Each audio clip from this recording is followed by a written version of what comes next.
आपके घर में बर्तन टूट जाने की आवाज़ आए, चाहे तोड़ा किसी ने भी हो, फ्रिज में ठंडा पानी ना मिले या कोई भी इस किस्म की घटना घटी हो, वजह आप ही हैं। या किसी भी किस्म का कोई भी नुकसान हो जाए तो ऐसी नाजुक सूरत हाल में घबराइए मत, सावधान रहिए, सतर्क रहिए, क्योंकि ऐसी सूरत हाल में कायनात का हर जर्रा आपको जलील करवाने की कोशिश में लग जाता है। आपके घर में मौजूद आपके माता और पिता और वाज़े तौर पर आपकी माता श्री आपको एक ऐसा जीव समझने लग जाती हैं जिसकी वजह से हर नुकसान उठाना पड़ सकता है और जलालत आपके कदम और बाज़ औक़ात आपका माथा भी चूम सकती है। ऐसे हालातों से बचने के लिए सिर्फ सावधान रहना ज़रूरी नहीं, बल्कि बंधे रहिए हमारे साथ प्राइम चित्रौल में और डायल करें 1000।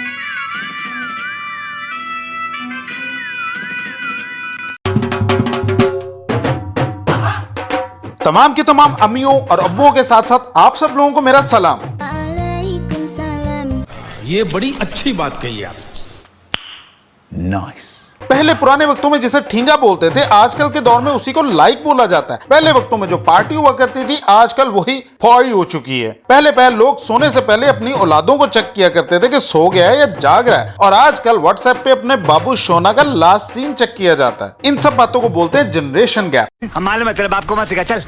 एक बार मैं जो बोल रहा हूँ ना, वो शांति से पूरा सुन लीजिए, बिना बीच में बोले। तो आज हम ऐसी ही बातों और चीजों को खंगालने के लिए इकट्ठे हुए हैं। तो चलो फिर शुरू से शुरू करते हैं। अपने माँ बाप को पता नहीं किसने सिखा दिया कि दुनिया के सारे बच्चे बहुत अच्छे हैं और उनकी अपनी औलाद साली गंदी औलाद, ना मजा ना स्वाद। अपने अम्मा अब्बा के नजदीक कामयाबी का राज मैट्रिक करने में छुपा है। इनके नजदीक मैट्रिक कर ले तो सारे रास्ते खुल जाते हैं। लेकिन ये डायलॉग इंटर और ग्रेजुएशन में भी दोहराया जाता है। मतलब समझ लो कि हर स्टेप पर आपका कट ही रहा है। अब सबसे पहले तो अगर मेरी ये वीडियो कोई अम्मी जी देख रही है ना, तो उनको ये कहना चाहूंगा कि भाई देखो, मैं अपनी माँ को तो बोल नहीं सकता, हाँ अलबत्ता आपको जरूर बोल रहा हूं कि अगर बच्चा 1-2 कॉल्स के बाद अपना फोन रिसीव नहीं कर रहा ना, तो समझ लो कि या तो वो बिजी है या अपना काम वाम करके सो गया है। नजूमी मत बनिए, हमेशा नेगेटिव ही नहीं सोचना होता। एक्सीडेंट हो गया होगा, कुछ लड़ाई झगड़ा हो गया होगा, टांग वांग टूट गई होगी, कहीं कुत्ते की तरह पड़ा होगा। अपनी ये जो अम्मी है ना, इनका सेंटियापा बहुत फेमस है यार। खैर आजकल के बच्चों पर ये ज्यादा असर तो करता नहीं है, लेकिन इस सेंटियापे को यूज करने वाली जगह पर यूज करना चाहिए, जैसे कि एयर होस्टेस। What? अब इनकी कोई सुनता तो है नहीं यार, वहां पर एक स्ट्रिक्ट अम्मी को खड़ा करके रखना चाहिए, फिर देखो कि रिजल्ट कैसे आते हैं। सीट बेल्ट बांध ले, तेरे भले को ही बोल रही हूँ। ट्रबल्स में जब झटके लगे ना, चोट वोट लग गई ना, तो फिर ना अपनी गंदी शक्ल लेके आना कि मम्मी जोर से लग गई।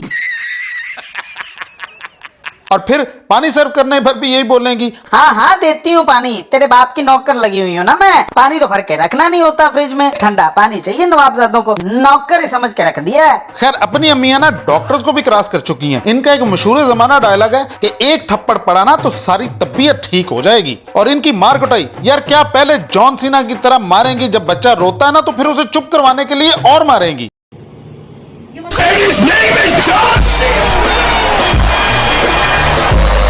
और फिर खुद रोने लग जाती हैं। क्यों करता है तो ऐसा? अच्छा थोड़ी लगता है तुझे ऐसे कुत्तों की तरह मारना?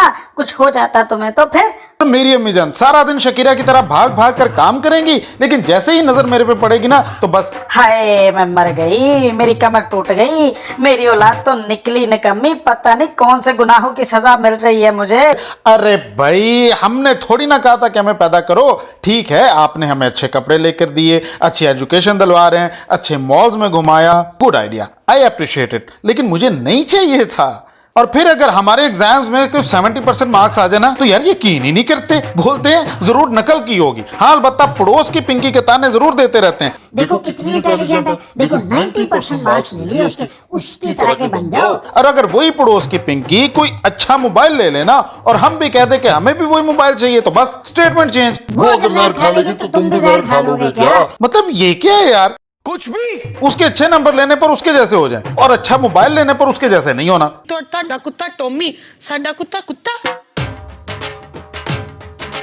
क्या करूं मैं, मर जाऊं? मेरी कोई फीलिंग नहीं है, तुम्हारी फीलिंग तुम्हारी, मेरी कोई फीलिंग नहीं है। और फिर अगर काम करते करते प्लेट टूट जाए ना, तो ये माँ वही नजूमी बन जाती है। हाँ हाँ मुझे तो पहले ही पता था कि ये प्लेट टूटेगी ही। और फिर बस प्लेट टूटने पर बेचारी नन्ही मुन्नी बच्चियों का फ्यूचर खंगाल के रख देती हैं। एक प्लेट नहीं संभाली जाती, आगे जाके घर संभालना है इन्होंने। यार मतलब कहाँ एक प्लेट और कहाँ एक घर, क्या मुकाबला बनता है यार। और फिर बस वो तकरीरें कि ओए होए होए होए। सारा घर का काम करने के बाद बस एक प्लेट पर आके सारी कारकर्दगी ओ पई जे मिट्टी से। और अगर हमारा कभी दोस्तों के साथ कोई गेट टुगेदर का प्रोग्राम बन जाए ना, तो आगे से जवाब मिलेगा, अगर वो कुएं में छलांग लगा देंगे तो तुम भी लगा दोगे क्या? अरे यार ये कुआं कहां से आ गया पार्टी में? पार्टी में नहीं, पौड़ी में। दिमाग थोड़ी ना खराब है मेरे दोस्तों का। मतलब बिला वजह क्यों कोई लगाएगा छलांग, और वो भी कुएं में? कौन ढूंढे कुआं और फिर लगाए छलांग। इसके बाद जनाब, अगर आप हो गए बीमार या फिर आप लेट उठे, फिर कुछ भी हो, गलती आपके मोबाइल की ही होनी है। हर बात का इल्जाम बेचारे इसी मोबाइल पे आता है, और फिर समझ ये नहीं आती कि बेइज्जती आपकी हो रही है या आपके मोबाइल की। अकॉर्डिंग टू आवर पेरेंट्स, मतलब आपको खराब करने में आपके मोबाइल का हाथ है, और अगर कहीं गलती से मोबाइल खराब हो गया तो फिर आपका हाथ है। मतलब बच्चा खराब तो मोबाइल ने किया और मोबाइल खराब तो बच्चे ने किया। हिपोक्रेसी की भी सीमा होती है। फिर जनाब आता है most favourite topic, love. Love चाहे सादा हो चाहे मैरिज वाला, माँ बाप की नजर में दोनों ही गलत हैं। गलती से अगर आप किसी गलत फ्रेंड से बात करते पकड़े जाना, तो यही ताने मिलते हैं कि पराई औरत से बात करते हो, शर्म आनी चाहिए। लेकिन जब शादी की बात हो तो फिर फोर्स करते हैं कि पराई औरत से करो। यार ये क्या है? जब पराई औरत से बात नहीं कर सकते तो पराई औरत से शादी क्यों करें भला? और अल्लाह ना करे अगर कभी लव मैरिज टूट जाए तो इल्जाम लड़की या लड़के को कि हाँ तुम्हारी चॉइस थी, भुगतो अब। और अगर कभी अरेंज मैरिज टूट जाए ना तो फिर अल्लाह दी मर्जी। अबे साले। और अगर कभी भूले पटके अब्बा जी के पास बैठ जाओ ना, नहीं मेरा मतलब कभी हो ही जाता है ना, मतलब मोबाइल की चार्जिंग वार्जिंग खत्म हो जाए तो बंदा बैठ ही जाता है। हाँ, तो वहां पे कोई अब्बा अपनी जवानी में मोमबत्ती की रोशनी में पढ़ रहा होता था, कोई स्ट्रीट लाइट की रोशनी में पढ़ रहा होता था। यार मतलब इतनी भी क्या आखिर आई हुई थी जनाब, इतना ही शौक था पढ़ने का तो दिन की रोशनी में पढ़ लेते ना, पर नहीं, आधी रात में पढ़ना है। और फिर स्कूल भी जाते थे 120 किलोमीटर दूर दराज इलाके में, 4-4 बसें बदल के 50 किलोमीटर पैदल चल के, काली पहाड़ी क्रॉस करके, और पता नहीं क्या क्या। वैसे यार एक बात है, अगर माँ ठंडी हवा का झोंका है ना तो अब्बा जान भी किसी एसी से कम नहीं है। हाँ, वो अलग बात है कि अब्बा जान का कंप्रेसर थोड़ा जल्दी गर्म हो जाता है। अच्छा यार, तुम लोगों को ना एक बात बताता हूँ। वॉल क्लॉक में ना 2 सुइयां होती हैं जिन पर ज्यादा फोकस किया जाता है। एक बड़ी सुई होती है जो घंटे बताती है, एक छोटी सुई होती है जो मिनट्स बताती है, लेकिन एक तीसरी सुई भी होती है जो इन दोनों से ज्यादा घूमती है, लेकिन हम उसको इग्नोर कर जाते हैं। लेकिन हम ये भूल जाते हैं कि बड़ी सुई और छोटी सुई जो हमें ठीक ठाक टाइम बता रही होती है ना, उसके पीछे सारा काम तो वो सेकंड्स वाली सुई कर रही होती है। अब ये सब अपनी रियल लाइफ में भी होता है। माँ बाप जो हमारे लिए बहुत मेहनत कर रहे होते हैं ना, हम उनको इग्नोर कर जाते हैं, लेकिन हमारी कामयाबी के पीछे सेकंड्स वाली सुई की तरह उनकी कितनी मेहनत होती है ये हम भूल जाते हैं। अब यार मैं जो कहना चाह रहा हूँ वो तो तुम लोगों को समझ आ ही गया है। अब इतने तो बच्चे हो नहीं तुम लोग कि मैं तुम लोगों को डिटेल से भी बताऊं।